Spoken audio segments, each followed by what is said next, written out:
राम राजमा दूध मिले, कृष्ण राजमा घी, कलयुग में दारू मिले, घुलन घुलन के पी, घुलन घुलन के पी। ये हम नहीं कह रहे हैं, ये छत्तीसगढ़ की सरकार आपसे कह रही है। जी हाँ, साल भर में जो है ना, मन भर दारू पीजिए, क्योंकि जो साल भर में 7 दिन बंद रहते थे ना, अब उनमें से 3 दिन घटा दिया गया है। अब केवल साल भर में 4 दिन ही भट्टी और शराब दुकानें बंद रहेगी, बाकी मन भर पीजिए। मेरे हाथ में असली शराब की बोतल नहीं है, बल्कि प्रतीकात्मक है, और मैं इसे हटा देता हूं और तब पूरी खबर बताता हूं। जानने के लिए खबर के अंत तक बने रहिएगा। नमस्कार, सादर प्रणाम, गोपाल मिश्रा नाम है हमारा और आपका अपना चैनल टुडे विल आई देखना शुरू कर चुके हैं आप। छत्तीसगढ़ में एक नया नियम पारित होने जा रहा है, जिसे सुनकर मदिरा प्रेमियों के बीच खुशी की लहर दौड़ उठेगी, खुशी से नाच उठेंगे, झूम उठेंगे। अगर आप शराब का सेवन करते हैं, शराब के आदी हैं, तो ये खबर है आपके लिए, और नहीं भी करते हैं तो भी खबर देखिए भाई साहब। पूरा खबर देखने में जाता क्या है आपका।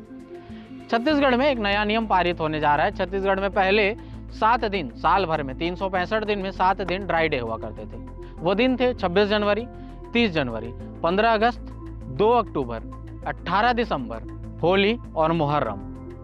ये 7 दिन ड्राई डे हुआ करते थे।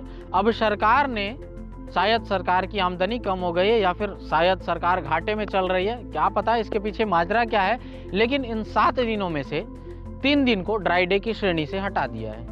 कह दिया है भैया 3 दिन भी आप मौज कीजिए, इस दिन ड्राई डे नहीं रखेंगे, पीजिए और मन भर अति कीजिए, और बाकी बचे 4 दिन ड्राई डे घोषित किए गए हैं। अब वो 4 दिन कौन कौन से हैं? तो 26 जनवरी, 15 अगस्त, 2 अक्टूबर और 18 दिसंबर।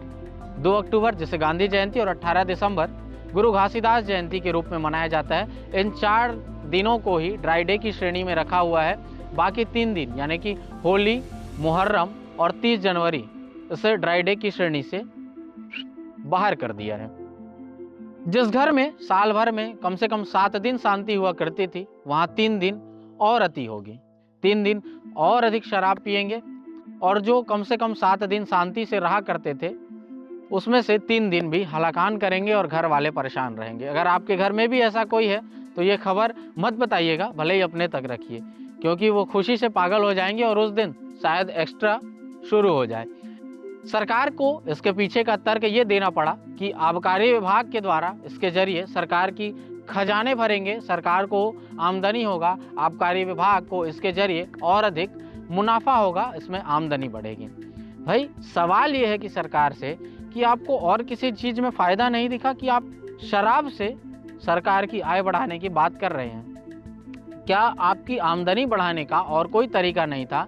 जहां एक तरफ शराबबंदी पर जोर दिया जा रहा है, जहां कुछ गांव, कुछ शहर, कुछ कस्बे शराब मुक्त घोषित हो रहे हैं, कुछ जिले, कुछ गांव ऐसे हैं जहां पूर्ण शराबबंदी की मांग की जा रही है, और कुछ राज्य, बिहार का एग्जाम्पल है आपके सामने, जहां पूर्ण शराबबंदी लागू है।